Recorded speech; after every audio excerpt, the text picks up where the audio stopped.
सुनते हैं कि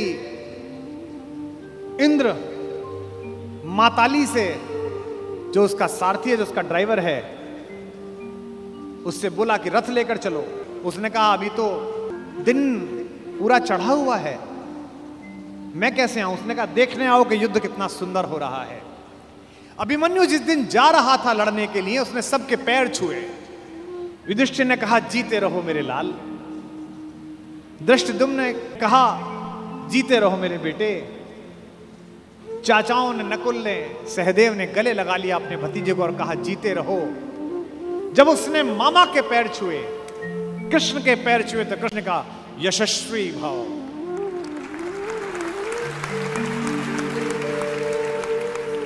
जब अभिमन्यु शिविर से बाहर निकला और कृष्ण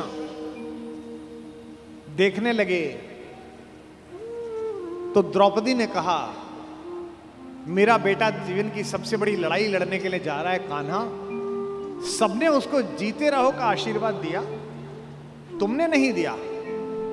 तुमने उससे यशस्वी भव का आशीर्वाद दिया, जीते रहो क्यों नहीं बोला? क्या तुम्हें युद्ध के परिणाम में कोई शंका है? तो कृष्ण ने जो बात कही वही जीवन के युद्ध में भरत वाक्य बनाना।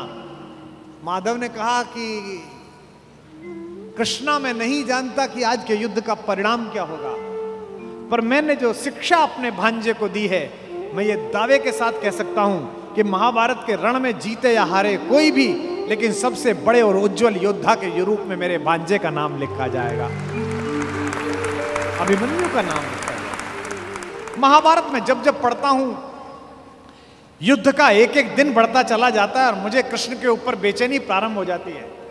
मुझे लगता है अब तो कूदो, अब तो करो, अब तो कुछ करो। वो कुछ भी हो जाने देते हैं। जब नारायण श्रीहरि ऊपर से नीचे चले, राम के अवतार के बाद मर्यादा पुरुषोत्तम बड़े ठाकुर के अयोध्या से विदा होकर साकेत पहुंचने के बाद ये योजना बनी कि अब छोटे ठाकुर को नीचे भेजा जाए, तो सारे देवी देवता, सारे नक्षत्र भी पृथ्वी पर चलने के लिए आतुर हुए। सदा ऐसा होता है। शेषनाग आ गए थे लक्ष्मण के रूप में, सब लोग नीचे आ ही जाते हैं। सूर्य भी तैयार हो गया, इंद्र भी तैयार हो गए, सबने अपने अपने अंश भेजे पृथ्वी पर। इंद्र का अंश कौन है? अर्जुन है। सूर्य का अंश कौन है? कर्ण है। एक देवता ऐसा था जिसने कहा जी मैं तो जा नहीं रहा, तो भगवान ने कहा अपने लड़के को भेज दे। उसने कहा मेरे को तो अपने लड़के से बहुत प्यार है, मैं तो भेजूंगा नहीं, और मैं इतने दिन दूर कैसे रहूंगा, मेरा बेटा तो इतना सुंदर है। वो देवता था चंद्रमा। इस चंद्रमा को शुरू से ही शिकायत रहती है। अच्छा, भगवान का तो वंश था। भगवान ने कहा कि अजीब आदमी है तू, हमारे ही घर के लोग नहीं जाएंगे तो दुनिया क्या कहेगी? सूर्य अपना अंश भेज रहे हैं कर्ण के रूप में, इंद्र अपना बेटा भेज रहा है, अंजनी कुमार अपने दोनों बच्चे भेज रहे हैं नकुल सहदेव के रूप में, धर्मराज स्वयं उपस्थित हो रहे हैं युधिष्ठिर के रूप में, और तू नहीं चलेगा ना तेरा लड़का चलेगा। उसने कहा कि कन्हैया एक काम कर लो, लड़का ले जाओ मेरा, दो शर्तें हैं, एक तो लड़का आपके पास रहेगा, और बोले एक ये 16 साल का हो जाए तो उसे वापस भेजना पड़ेगा तुरंत। चंद्रमा का वो पुत्र क्या बन के आया? कृष्ण का प्राणों से प्रिय भांजा अभिमन्यु बनकर उपस्थित हुआ। चंद्रमा के पुत्र के रूप में जन्म लिया। और भगवान का अगर कोई योग्यतम शिष्य है जिसने भगवान से शस्त्र विद्या सीखी है, वो अर्जुन का बेटा अभिमन्यु है। अपने पिता की तेजस्विता से भी वो आगे है। इस समय दुनिया की IVF लैब्स ये बता रही हैं कि प्रसव के काल में जो कुछ सुना पढ़ा गया है उसका बच्चे पर असर पड़ता है। और हमारे यहाँ हजारों वर्षों से माएं प्रसव के दिनों में गीता का पाठ कर रही हैं, बाल गोपाल का चित्र सामने लगा के रखती हैं कि उनके घर में भी कन्हैया जैसा बालक पैदा हो, राधा रानी जैसी बिटिया पैदा हो। ये हम सब का मन है, पहले से परंपरा से आया है हमारे यहाँ। तो चंद्रमा ने अपने पुत्र को अभिमन्यु बनाकर भेजा। एक दिन ऐसा आया महाभारत के युद्ध में, जब योजना पूर्वक कुरुक्षेत्र के मैदान से खींचकर अर्जुन को अलवर की तरफ ले जाया गया। मत्स्य प्रदेश की तरफ, विराट की नगरी की तरफ। अर्जुन युद्ध की सीमा क्षेत्र के बिल्कुल आखिरी हिस्से पर पहुंच गया, जहां से सूर्यास्त से पहले लौटना संभव नहीं था। अब ये पांडवों के शिविर में चर्चा का विषय बना कि ये जो चक्रव्यूह सजा दिया गया, इसे तोड़ेगा कौन? किसी को नहीं आता तोड़ना, इसमें घुसना ही नहीं आता, केवल अर्जुन को आता है। तब अभिमन्यु ने कहा कि ताऊ जी, मुझे इसमें घुसना आता है, क्योंकि जब पिताजी मां को यह बात सिखा रहे थे तो मैं गर्भ में था और मैंने ये विद्या सीखी थी। तो बोले बेटा बहुत अच्छा है, फिर निकलना भी आता होगा? बोले नहीं, जब तक उन्होंने इससे बाहर आने का मार्ग बताया तोड़ने का, तब तक मां सो गई, तो मैं बाहर निकलने का नहीं सीख पाया। सारे चाचाओं ने और ताऊओं ने कहा कोई बात नहीं बेटे, तू तोड़ दे, निकाल तो हम लेंगे। भाई महाबली भीम, जिसकी एक मुष्टिका से विंध्याचल के पर्वत छोटे हो गए, जहां जहां उसका पैर पड़ा हिंदुस्तान में 1,00,000 जगह है जहां भीम बैठिका है। जिस पत्थर पे चले जाओ बड़ा सा गड्ढा है, बोले ये भीम का पांव रख पड़ा हुआ है। ये देश महान है, इस देश में 2-3 जगह हर जगह मिलती हैं माता सीता की रसोई, जहां जाओ वो मां की रसोई मिलती है।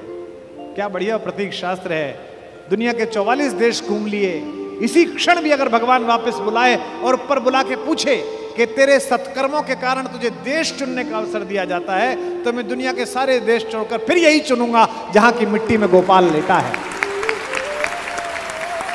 जहां के पर्वत पर्वत पर हमारी मां ने भोजन बनाकर उन पर्वत श्रृंखलाओं को तपस्या का केंद्र बना दिया है, जिसके रेणु रेणु पर अपने चरण रखकर राघवेंद्र सरकार भगवान श्री राम मर्यादा पुरुषोत्तम ने और लीलाधर योगेश्वर कृष्ण ने जिसे चंदन बना दिया है। भगवान चुप रहे, किसी ने उनकी सलाह न ली।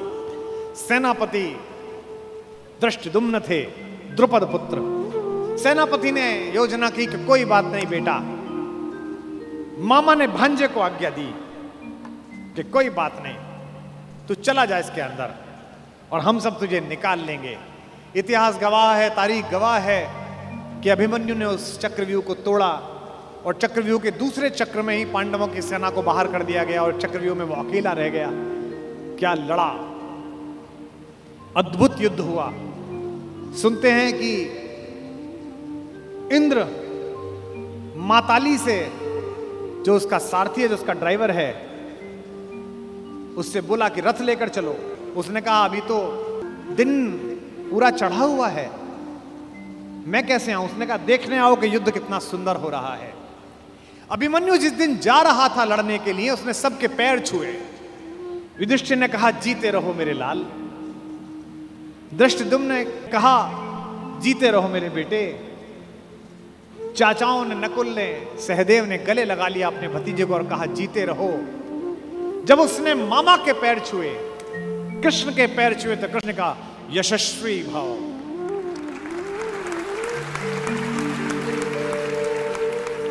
जब अभिमन्यु शिविर से बाहर निकला और कृष्ण देखने लगे, तो द्रौपदी ने कहा मेरा बेटा जीवन की सबसे बड़ी लड़ाई लड़ने के लिए जा रहा है कान्हा, सबने उसको जीते रहो का आशीर्वाद दिया, तुमने नहीं दिया। तुमने उससे यशस्वी भव का आशीर्वाद दिया, जीते रहो क्यों नहीं बोला? क्या तुम्हें युद्ध के परिणाम में कोई शंका है? तो कृष्ण ने जो बात कही वही जीवन के युद्ध में भरत वाक्य बनाना।